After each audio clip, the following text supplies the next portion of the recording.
আজকে আমি আপনাদের কাছে এমন একটি মুভির বর্ণনা শোনাতে চলেছি যেটা সম্পূর্ণ সত্য ঘটনার উপরে নির্মিত। এই ঘটনাটি 1953 সালে ফিলিপিনে বসবাসরত ক্লারিটা নামের একটি মেয়ের জীবনের সত্য ঘটনা থেকে নির্মাণ করা হয়েছে এবং তার সাথে ঘটে যাওয়া ঘটনাগুলি এখনও অমীমাংসিত। আপনারা হয়তো অনেকেই জানে এটি ছিল প্রথম অফিসিয়াল রেকর্ডেড এক্সোরসিজম। আশা করি দুর্বল হৃদয়ের মানুষেরা এই ভিডিও দেখা থেকে বিরত থাকবেন। আর যারা এমন গল্প পছন্দ করেন তারা চ্যানেলটি সাবস্ক্রাইব করে রাখতে পারেন, যেন এমন ভিডিওগুলো প্রতিনিয়ত আপনাদের কাছে পৌঁছে দিতে পারি। গল্পের শুরুতে আমরা খ্রিস্টান ধর্মের একজন অ্যাপোস্টল বা গুরুত্বপূর্ণ ব্যক্তি পলের একটা লেখা দেখতে পাই, যেখানে তিনি বলেছেন, আমাদের সংগ্রাম মাংস আর রক্তের বিরুদ্ধে নয়, বরং শাসকদের বিরুদ্ধে, ক্ষমতার বিরুদ্ধে, এই অন্ধকার জগতের শক্তির বিরুদ্ধে এবং অস্বাভাবিক স্থানে শয়তানি আত্মিক শক্তির বিরুদ্ধে। এরপর আমরা একটি জেলের দৃশ্য দেখতে পাই, যেখানে ক্লারিটা নামের একটি মেয়েকে বন্দি করে নিয়ে আসা হয়েছে। মেয়েটি জিজ্ঞাসা করছিল, আমাকে এখানে কেন নিয়ে আসা হয়েছে? আমি দেহ ব্যবসায়ী নই। একজন অফিসার রিপোর্ট পড়ে বলে, এখানে তো লেখা আছে তুমি দেহ ব্যবসায়ী। মেয়েটি বলে, আস্তে, তারা শুনে ফেলবে। অফিসার জিজ্ঞাসা করে, কে? মেয়েটি বলে, শয়তান। অফিসার বলে, চিন্তা করো না, এখানে তোমার কেউ ক্ষতি করতে পারবে না। ক্লারিটা জিজ্ঞাসা করে, এখানে কি সব সময় আলো জ্বলে থাকে? অফিসার বলে, হ্যাঁ। ক্লারিটা আবার জিজ্ঞাসা করে, আপনারা সব সময় জেগে থাকেন? অফিসার জানায়, কেউ না কেউ সব সময় জেগে থাকে। এরপর তাকে জেলখানার একটি সেলে রাখার জন্য দরজা খোলা হয়, কিন্তু ক্লারিটা কান্না করতে থাকে, কেননা সে একা থাকতে চাচ্ছিল না আর বারবার বলছিল, আমাকে তাদের কাছে দিও না, আমাকে একা ছেড়ে যেও না। তারা কেউই তার কথা শোনে না। এরপর অফিসার ক্লারিটাকে রেস্ট করতে বলে আর বলে, আমরা সবাই এখানে আছি। এরপর সে চলে যায়। তখনই ক্লারিটার চেহারা পাল্টাতে শুরু করে। এখানে আমরা বুঝতে পারি ক্লারিটার সাথে অদ্ভুত কিছু একটা তো ঘটেছে, যে বিষয়টি পুরো শহরেই ছড়িয়ে পড়ে, যার জন্য সাংবাদিকেরা ছুটে আসে তার একটি রিপোর্ট করার জন্য।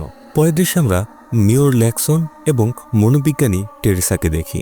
মেয়র ক্লারিটাকে দেখে বলে, আমাদের কাছে একজন মহিলা আছে, তাকে নাকি শয়তান ভর করে রেখেছে। আজকাল আমাকে এ ধরনের কথাও শুনতে হচ্ছে।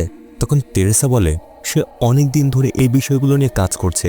ক্লারিটার ব্যাপারটি তার কাছে নতুন কিছু নয়, এটা শুধুমাত্র মাল্টিপল পার্সোনালিটি ডিসঅর্ডার।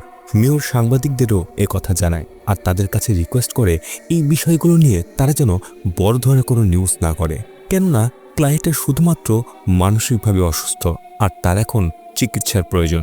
এ সময় সাংবাদিকেরা ক্লারিটাকে বিভিন্ন প্রশ্ন করতে শুরু করে, কিন্তু ক্লারিটা হঠাৎ করেই নিজের আঙুল কামড়ে ছিঁড়ে ফেলে। এটা দেখেই প্রত্যেকের চোখ কপালে উঠে যায়। এরপরে ক্লারিটাকে পুনরায় জেলখানা রাখা হয়, কিন্তু অফিসার লক্ষ্য করে ক্লারিটা অন্ধকারের ভেতরে কার সাথে যেন কথা বলছে। সে তাকে জিজ্ঞাসা করে, ক্লারিটা তুমি কার সাথে কথা বলছো? কিন্তু ক্লারিটা কোনো সাড়া দেয় না, আর তাই সে দরজা খুলে ভেতরে ঢোকে। তখনই ক্লারিটা বলতে থাকে, আমাকে সাহায্য করো। এরপরে মেয়র দুজন ফাদার স্যালভাডোর ও বেনেডিকোটকে ডেকে নিয়ে আসে, কেননা ক্লারিটার আত্মা ভর করা বিষয়টি অনেক বড় হয়ে গেছে। মেয়র তাদের কাছে অনুরোধ করে সে যেন ক্লারিটারের ভেতর থাকা সে আত্মাটিকে বের করে ফেলে। ফাদার স্যালভাডোর জানায়, প্রথমে তাদেরকে অনুসন্ধান করতে হবে। কিন্তু ফাদার বেনেডিক্টো বলে, আপনারা এই আধুনিক যুগে এসে আত্মার বিষয়টি বিশ্বাস করেন?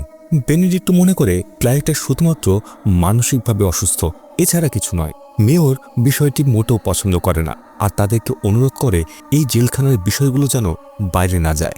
এমনিতে সাংবাদিকরা তার মাথা নষ্ট করে রেখেছে। মেয়র তাদেরকে আরও বলে যে যদি এটা শয়তান না হয় তাহলে যেভাবে হোক তাকে সুস্থ করেন, এটা করলে সে তাদের কাছে কৃতজ্ঞ থাকবে। ফাদার বেনেডিক্টো ফাদার স্যালভাডোরকে জিজ্ঞাসা করে, সে এই কেস কেন নিয়েছে? ফাদার স্যালভাডোর বলে, প্রথমে তাদের এই বিষয়টি বিশপকে জানাতে হবে, আর যখন তার উপরে কোনো দায়িত্ব আসে তখন সে পেছনে ফিরতে পারে না, আর এমনকি তার বদলে আর কেউ নেই যে এই কাজটি করবে।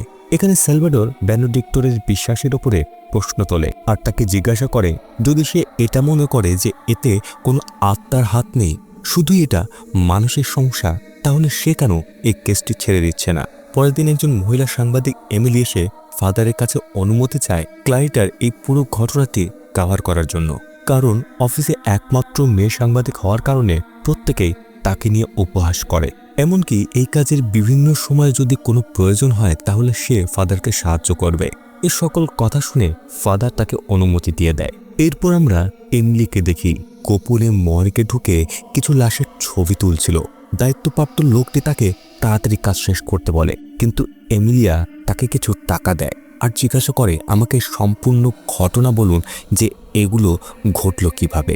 এই সময় আমরা অতীতের একটি দৃশ্য দেখি যেখানে ক্ল্যারিটাকে জোর করে হাসপাতালে নিয়ে আসা হয়েছিল চিকিৎসার জন্য। সে অদ্ভুতভাবে ছটফট করছিল। ডাক্তার তাকে শান্ত করার জন্য ইঞ্জেকশন দিতে আসে। তখনই ক্লারিটা তার দিকে থুতু ছুঁড়ে দেয়। ডাক্তার তাকে অজ্ঞান করার ওষুধ দেয়। তখন ক্লারিটা তার দিকে একভাবে তাকিয়ে বারবার বলছিল, তুই মরবি, তুই মরবি। আর এই ঘটনাগুলোই পাশে দাঁড়িয়ে সেই মর্গের গার্ড দেখছিল। এরপর রাত যখন গভীর হয় তখন সেই গার্ড ডাক্তারের কাছে যায়, কেননা তার এখন চলে যাওয়ার সময় হয়েছে। কিন্তু ডাক্তার আর বেঁচে নেই। ক্লার্ড এমিলিয়াকে জানায় এই সব কিছুর জন্য ক্লারিটাই দায়ী। কিন্তু এমিলি বলে, ডাক্তার তো হার্ট অ্যাটাক করে মারা গেছে। তখন গার্ড বলে, তাহলে এর ব্যাপারে কি বলবেন? তখনই আমরা তার পাশে আরও একজন মহিলার ডাক্তারের লাশ দেখতে পাই। যে লাশটি দেখে গার্ড বলে, এই ডাক্তার একদিন আগেই ক্লারিটার কেস হাতে নিয়েছিল। যে সময় ক্লারিটা বারবার চিৎকার করে এটাই বলছিল, আমাকে যেতে দাও। ডাক্তার কিছু না বলে ব্যঙ্গ করে তার দিকে তাকায়। তখন ক্লারিটা আবার বলে, তার আসছে, আমাকে ছেড়ে দাও। হঠাৎ করে ক্লারিটা পরিবর্তন হয়ে যায় আর বারবার বলতে থাকে 2069। তার অদ্ভুতভাবে এই নাম্বার বলা দেখে ডাক্তার কিছুটা ভয় পেয়ে যায়। এরপর কাজ শেষ করে ডাক্তার বাড়ি ফিরছিলেন। হঠাৎ করে একটি গাড়ি এসে তাকে আঘাত করলে সে মারা যায়। যে গাড়ির নাম্বার ছিল 2069। এমিলিয়া এই বিষয়গুলো ফাদারকে জানায়। ফাদার এমিলিয়াকে জিজ্ঞাসা করে, তাহলে তুমি বলছো এগুলো সবকিছু ক্লারিটা করেছে? এমিলিয়া বলে, আমি নিশ্চিত না যে এটা ক্লারিটাই করেছে, আর আমি এসব জিনিসপত্র ততক্ষণ বিশ্বাস করব না যতক্ষণ না আমি নিজের চোখে দেখব। পরের দৃশ্যে আমরা টেরিসাকে ক্লারিটার সাথে দেখি, আর সে তার মানসিক অবস্থা বোঝার জন্য বিভিন্ন প্রশ্ন করছিল।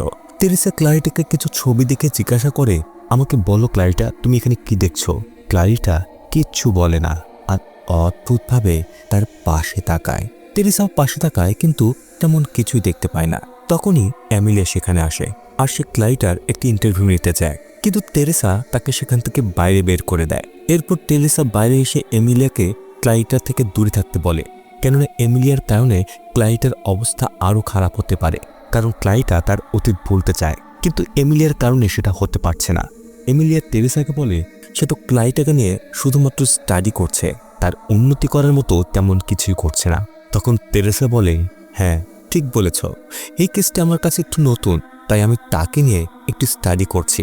আর আমার আর্টিকেল শেষ হয়ে গেলে আমি এখান থেকে চলে যাব। এতে ক্লারিটার কি হলো তাতে আমার কিছু যায় আসে না। তুমি আমি একই, আমরা সুনামের জন্য কাজ করছি। তখন এমিলি বলে, আমি তোমার মতো নই। যাই হোক, তাদের মধ্যে কথা শেষ হলে টেরিসা পুনরায় ক্লারিটার কাছে যায়, কিন্তু ক্লারিটা চেয়ারে ছিল না, সে ছিল তার পেছনে দাঁড়িয়ে। কিন্তু সে যখন পেছনে তাকায় সেখানেও কেউ নেই। তাহলে ক্লারিটা গেল কোথায়? তখনই ধীরে ধীরে ছাদ বেয়ে আসছিল ক্লারিটা। এরপর হঠাৎ তার পেছনে এসে তাকে ঘাড় মোটকে সেখানেই মেরে ফেলে। এরপর ক্লারিটা যখন জেলখানায় একাই বসেছিল, হঠাৎ এক কয়েদি এসে তাকে আঘাত করতে শুরু করে আর বলতে থাকে সে এমন কেন করছে, সে কি মরতে চায়? এরপর গার্ড চলে আসলে কয়েদিটি চলে যায় আর ক্লারিটা অদ্ভুতভাবে তার দিকে তাকায়। এরপর সে কারাগারের এক কোনায় চুপ করে বসে পড়ে আর ওদিকে সেই কয়েদি গোসল করতে যায়। এরপর আমরা ক্লারিটাকে দেখি যে তার নিজের হাতের নখ দাঁত দিয়ে ছিঁড়ে ফেলছে, তারপর হাতের রক্ত দিয়ে দেয়ালে অদ্ভুত কিছু একটা আঁকছিল, আর ওদিকে সেই কয়েদির নখগুলো একাই উপড়ে যেতে থাকে। এরপর তার শরীরের প্রতিটি হাড় ভেঙে যেতে শুরু করে। অসহ্য যন্ত্রণায় কান্না করতে করতে সে সেখানেই মারা যায়। এই সময় ক্লারিটার মুখে ছিল পৈশাচিক এক হাসি। এই ঘটনার পর ফাদার স্যালভাডোর জানায়, যত সময় গড়িয়ে যাচ্ছে ক্লারিটার জন্য ততই বিপদ ঘনিয়ে আসছে। তার আশেপাশের মানুষজন কেউই জানে না যে কি ঘটছে। এরপর তারা পুনরায় জেলখানায় যায়, যেখানে ক্লারিটা অদ্ভুতভাবে শুয়েছিল। গার্ডের সাহস হচ্ছিল না যে সে গিয়ে ক্লারিটাকে তুলবে। ফাদার আসলে তাকে সাথে করে নিয়ে ক্লারিটাকে তোলে। তখন ক্লারিটা ফাদারকে বলে, প্রভু কি তাহলে তোমাদেরকে পাঠিয়েছে এই বাচ্চাটিকে বাঁচানোর জন্য? ধ্বংস তো এইমাত্র শুরু হলো, তুমি কি পারবে বাঁচাতে?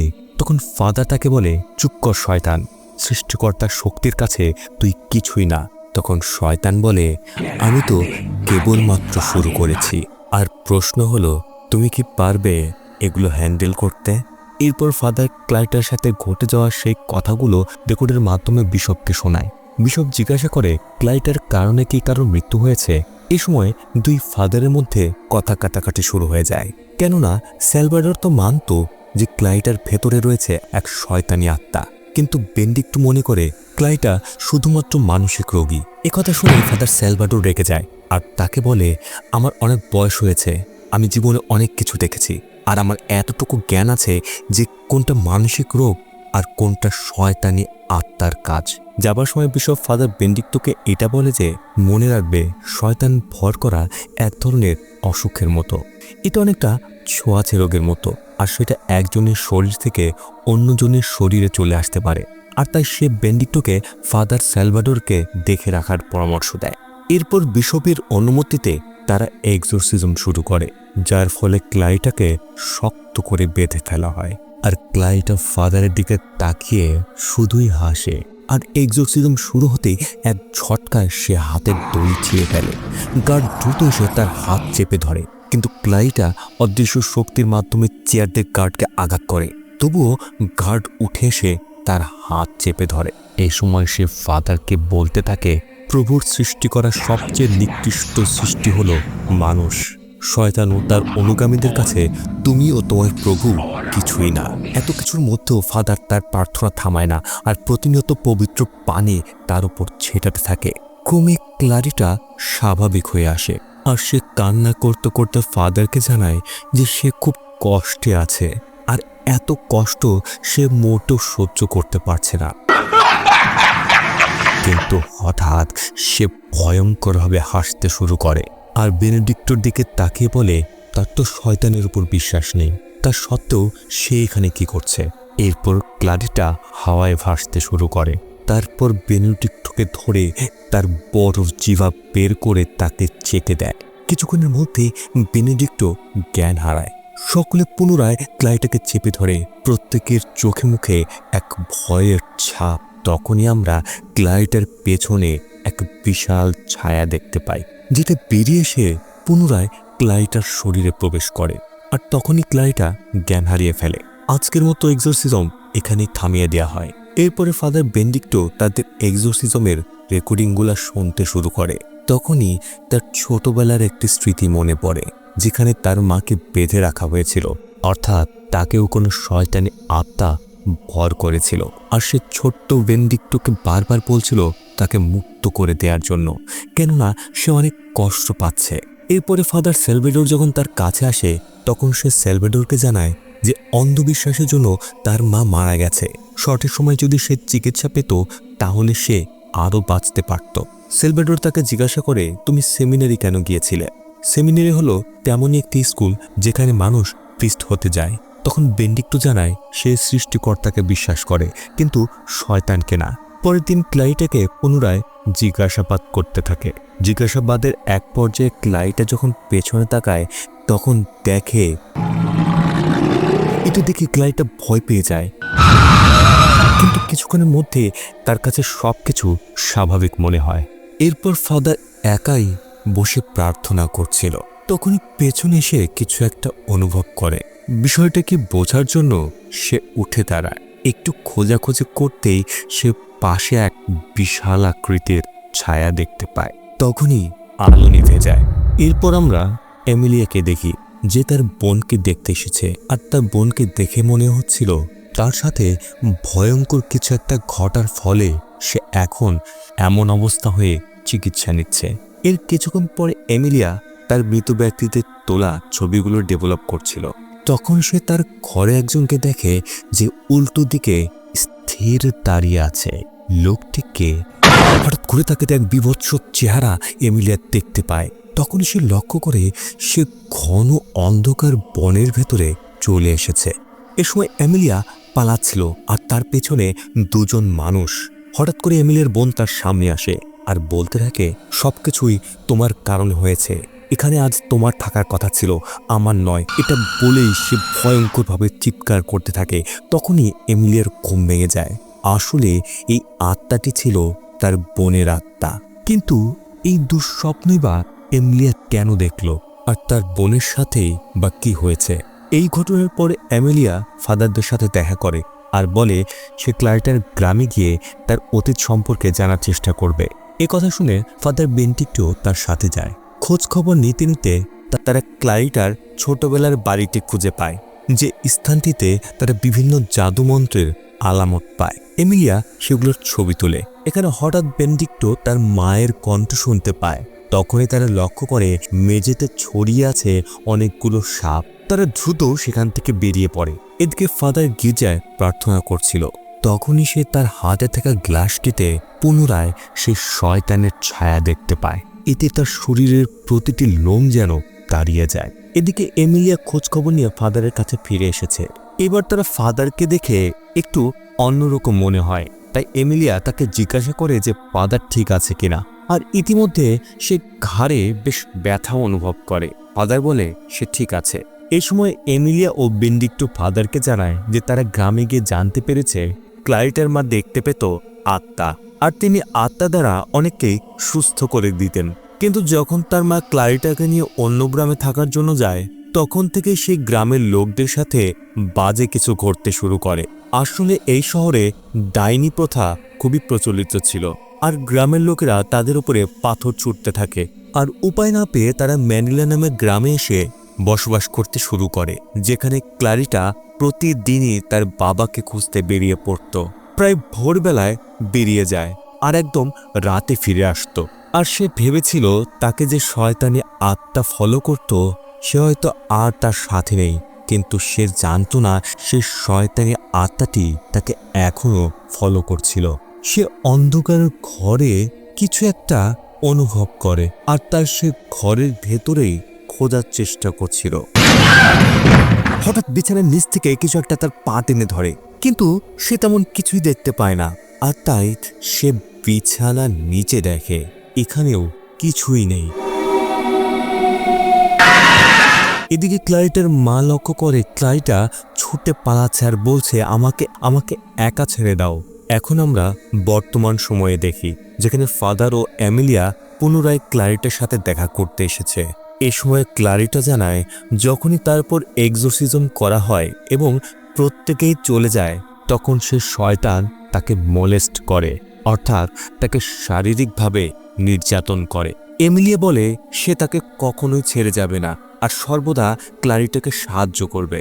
ক্লারিটাকে তার মায়ের পরে কেউ প্রথম এমন করে কথা বলল। ক্লারিটা জানায় সে ছোট থেকেই আত্মা দেখতে পেত। তার মা মারা যাওয়ার সময় ক্লারিটার কাছে ক্ষমা চেয়ে এটা বলে গিয়েছিল যে তিনি ক্লারিটাকে কোনো সময় ভালো ও সুখী জীবন দিতে পারেনি। তার মা মারা গেলে ক্লারিটার পাশে কেউ ছিল না। সে একাই তার মাকে কবরস্থ করে আর রাগে জিসাস ক্রসটিকে সে ভেঙে ফেলে। এরপর থেকেই তার সাথে অস্বাভাবিক ঘটনাগুলি ঘটতে থাকে। এরপরে মা মারা যাওয়ার কারণে সে ঘরে একা বসে মায়ের কথাই মনে করছিল। তখনই চেয়ারটা একাই নড়ে ওঠে। সে কি করবে কিছুই বুঝতে পারছিল না, কেননা সে এখন একদম একা। তখনই কোনো এক অদৃশ্য ধোঁয়ার মতো ছায়া তার ঘরের ওপরের দিকে ভেসে আসে, আর এদিকে কিছু একটা তার গলা যেন চেপে ধরেছে। ক্রমেই সে ছায়াটি তার দিকে এগিয়ে আসে। সে প্রাণ বাঁচানোর জন্য প্রতিনিয়ত সেই ছায়ার হাত থেকে ছুটে পালিয়েছে, আর সেই রাতে প্রথমবারের মতো ছায়াটি তাকে ভর করে। এগুলো শুনে ফাদার তাকে বলে প্রভু তোমাকে ভালোবাসে। তখন ক্লারিটা বলে এটা কেমন ভালোবাসা যেখানে সৃষ্টিকর্তা প্রতিনিয়ত তাকে কষ্ট দিচ্ছে, কঠিন সময়ে তার পাশে থাকেনি, আর সেই বা কেন এসব ঘটনার শিকার হলো। ফাদার তাকে বলে প্রভু প্রতিনিয়ত আমাদের পরীক্ষা নেয়, আর তার পরীক্ষার মাধ্যমে দেখেন আমরা তার উপরে কতটা বিশ্বাস রাখছি। এটা বলে সেদিন রাতে তাদের কথোপকথন শেষ হয়। এদিকে ফাদার স্যালভাডোরের ঘাড়ের ব্যথাটা যেন বেড়েই চলেছে। এমন অদ্ভুত ব্যথা সে আগে কখনো অনুভব করেনি। তখনই আমরা দেখি একটি শয়তান তার ঘাড় চেপে ধরে রেখেছে। পরের দিন আবার শুরু হয় এক্সোরসিজম। কিন্তু এক্সোরসিজম শুরু হতেই ক্লাইটা অস্বাভাবিক আচরণ করে, আর গার্ড ধরতে এলে অদৃশ্য একটি হাত তার গলা টিপে ধরে। ক্রমে ফাদার স্যালভাডোর ব্যতীত প্রত্যেকেই জ্ঞান হারায়। তখনই সেই শয়তানটি ফাদারকে বলে, ফাদার, তুমি এখানে অযথা সময় নষ্ট করছো, ক্লাইটা এখানে নেই। এটা বলেই সে ফাদারকে ফিরে দেয়। এরপর সে উল্টো হয়ে ফাদারের দিকে হেঁটে আসে আর বলতে থাকে, যতদিন বেঁচে আছো সব কিছু থেকে দূরে গিয়ে অবশিষ্ট জীবনটা শান্তিতে কাটাতে পারো না? ফাদার ভয় পেলেও সে প্রার্থনা শুরু করে। তখনই সে বলে ওঠে, তোমার মতো তোমার প্রার্থনাও বেকার। তখনই ফাদার বেনেডিক্টো ক্লারিটার শরীরে জিসাস ক্রস স্পর্শ করে, ফলে সেই রাতের মতো ফাদার স্যালভাডোর বেঁচে যায়। এই ভয়ঙ্কর রাতের ঘটনা পরে ফাদার অ্যালভাডোর সৃষ্টিকর্তার কাছে প্রার্থনা করে। এরপর ফাদার স্যালভাডোর ফাদার বেনেডিক্টোর কাছে যায় আর বলে সে একবার ছোট একটি বাচ্চার উপরে এক্সোরসিজম করেছিল, কিন্তু ছেলেটি মারা গিয়েছিল। এই কথাটা সে কখনোই বলতে পারে না। সেই বাচ্চাটির রক্ত যেন এখনও তার হাতে লেগে আছে, আর সে অহংকারী হয়ে উঠেছিল। এরপর তারা পুনরায় সিদ্ধান্ত নেয় ক্লারিটার এক্সোরসিজম করার জন্য, কিন্তু ফাদার অ্যালভাডোর নিশ্চিত না এই ভয়ঙ্কর এক্সোরসিজম ক্লারিটা সহ্য করতে পারবে কিনা। আর এই এক্সোরসিজমই হলো ফাদার স্যালভাডোরের শেষ এক্সোরসিজম। এরপর পুনরায় শুরু হয় এক্সোরসিজম। এই সময় সেই শয়তান বলে, বন্ধ করে সব, তুমি আমাকে কখনোই বের করতে পারবে না। স্যালভাডোর শয়তানের নাম জানতে চায়। এই সময় শয়তান এমিলিয়ার বোনের রূপ ধারণ করে আর এমিলিয়াকে বলতে থাকে, পালিয়ে যাও এখান থেকে। এই সময় আমরা ভয়ঙ্কর একটি সত্য ঘটনা জানতে পারি। আসলে এমিলিয়ার বোনের রেপ হয়েছিল, আর যেই ঘটনাটি ঘটেছিল এমিলিয়ার চোখের সামনে। সে সময়ও তার বোন নিজের চিন্তা না করে এমিলিয়াকে বলেছিল, পালিয়ে যাও, তারা তোমাকে মেরে ফেলবে। আর সেই একই কথা এখন এই শয়তানরূপী তার বোন এমিলিয়াকে বলছিল, যেন এমিলিয়া দুর্বল হয়ে পড়ে। এটা বলতে বলতেই সে পুনরায় হাসতে থাকে। সে শয়তানটি আরও বলে যে, তোমার মূর্খতার কারণে তোমার বোনের সাথে এসব কিছু ঘটেছে। এটা বলে সে পুনরায় হাসতে থাকে আর এমিলিয়ার রেগে তাকে মারার জন্য এগিয়ে যায়। ফাদার বেনেডিক্টো তাকে থামায়। এরপর ক্লাইটা চিৎকার করে। তখনই সকল লাইট ধ্বংস হয়ে যায় আর নেমে আসে এক ভয়ঙ্কর অন্ধকার। অন্ধকারের ভেতরে শোনা যাচ্ছিল শয়তানরূপী ক্লারিটার কণ্ঠ। তারা প্রত্যেকেই টর্চ চালিয়ে ক্লারিটাকে খুঁজতে থাকে। হঠাৎ অন্ধকারের ভেতর থেকে ছুটে এসে সে গার্ডের উপরে হামলা করে আর এক কামড়ে তার কান ছিঁড়ে ফেলে। বেনেডিক্টো তাকে থামানোর চেষ্টা করে। তখনই শয়তান তার মায়ের কণ্ঠে বলে, তুমি কি তোমার মাকে ভালোবাসো না? এ সময় আমরা জানতে পারি ছোটবেলায় বেনেডিক্টো তার মায়ের রশি ছুরি দিয়ে কেটে দিয়েছিল, আর সেই ছুরিতেই তার মায়ের মৃত্যু হয়েছে। এই সব কিছু দেখে ফাদার বেনেডিক্টো মানসিকভাবে ভেঙে পড়লে ফাদার অ্যালভাডোর এসে তাকে বোঝায় এই সব কিছু শয়তানের চাল। সালভাডোর প্রতিনিয়ত সেই শয়তানের নাম জানতে চায়, কিন্তু শয়তানটি তার শক্তি দিয়ে সালভাডোরকে দূরে ফেলে দেয়। তখন বেনেডিক্টো উঠে এসে ক্রস নিয়ে তার সামনে দাঁড়ায় আর শয়তানকে জিজ্ঞাসা করে সে যেন তার নাম বলে। আর এখানেই উন্মোচন হতে চলেছে এক গভীর রহস্য। এখানে আমরা জানতে পারি ক্লারিটার ভেতরে একটি নয় বরং 6টি শয়তানি আত্মা ছিল, যার প্রথমটি হলো বেল, যে নিরোকে ভর করেছিল, আর সে ছিল রোমের রাজা। আর দ্বিতীয় শয়তান ছিল অ্যাড্রামেলিচ, যে লোভী লোকেদের ভর করে। তৃতীয়ত অ্যাবাডন, যে রাগী লোকদের ভর করে। চতুর্থ কেইন, যা দুর্ঘটনা, রোগ আর মৃত্যুর শয়তান। পঞ্চম লিলিথ, যে ঈর্ষার শয়তান। আর ষষ্ঠ লুসিফার, যে শয়তানের মধ্যে সবচেয়ে শক্তিধর। এরপর ক্লারিটা ধীরে ধীরে হাওয়ায় ভাসতে থাকে। দুজন ফাদার প্রতিনিয়ত প্রার্থনা করতে থাকে। ধীরে ধীরে ক্লারিটার শরীর থেকে সকল শয়তান চলে যায়। এমিলিয়ার বোন প্যারালাইজড হয়ে গিয়েছিল। এখন এমিলিয়া তার বোনকে অনেক যত্ন করে আর ধীরে ধীরে তাদের সম্পর্ক আরও ঘনিষ্ঠ হয়। বেনেডিক্ট এখন ফাদার স্যালভাডোরের জায়গায় কাজ করে। ক্লারিটাও স্বাভাবিক হয়ে গেছে। এখন সে চার্চে যাওয়া শুরু করেছে। ফলে তার প্রভুর প্রতি বিশ্বাস আবার ফিরে আসে। এখন কথা বলবো আসল ক্ল্যারিটা নিয়ে। 1953 সালে 17 বছর বয়সেই ক্ল্যারিটা সেই শয়তান আত্মাদের শিকার হয়েছিল। এরপরেই তাকে ম্যানেলার জেলে নিয়ে আসা হয়, যেখানে ভয়ঙ্কর শয়তানি আত্মাগুলো তাকে প্রতিনিয়ত শারীরিক নির্যাতন করত। দুই ফাদারের জন্য এটা একটা আস্থার পরীক্ষা ছিল। যখন তারা এটা জানতে পারে যে কিছু ডাক্তারও সে অস্বাভাবিক সত্তার কারণে মারা গিয়েছে। ক্লারিটা মাত্র 12 বছর বয়সে তার মাকে হারায়। এরপর সে উশৃঙ্খলভাবে জীবনযাপন করতে শুরু করে। একবার এক অফিসারের সাথে ঘনিষ্ঠ হওয়ার সময় সে হাতে নাতে ধরা পড়ে, কেননা সে তখনও নাবালিকা ছিল আর তাই তার জন্য দেহ ব্যবসা নিষিদ্ধ। ক্লারিটার কেসের যে বিচারক ছিল তার নাতির কথা অনুযায়ী ক্লারিটা কোর্টের মধ্যেই পদুষ হয়ে গিয়েছিল। ক্লারিটা যে অস্বাভাবিক সত্তাদের দেখেছিল তার বর্ণনায় বলেছিল, একটির পুরো শরীর অনেক কোকড়ানো চুলের মতো ছিল, একটি অন্ধকার ছায়ার মতো, একটার চেহারা অনেক তীক্ষ্ণ কোণা ও বেশ বড় গোঁফ ছিল। 3 দিন ধরে চেষ্টা করার পরে ক্লারিটাকে সেই শয়তান থেকে মুক্ত করা সম্ভব হয়েছিল। মেডিকেল চিকিৎসাতে ক্লারিটার কোনো মানসিক সমস্যায় ধরা পড়েনি। এটাই ছিল ক্লারিটার জীবনের সত্য ঘটনা। আমার এই বর্ণনাটি কেমন লাগলো তা অবশ্যই কমেন্টে লিখে জানাবেন। আর চ্যানেলে নতুন হলে সাবস্ক্রাইব করে রাখবেন, যেন এমন আরও গল্প আপনাদেরকে দেখাতে পারি।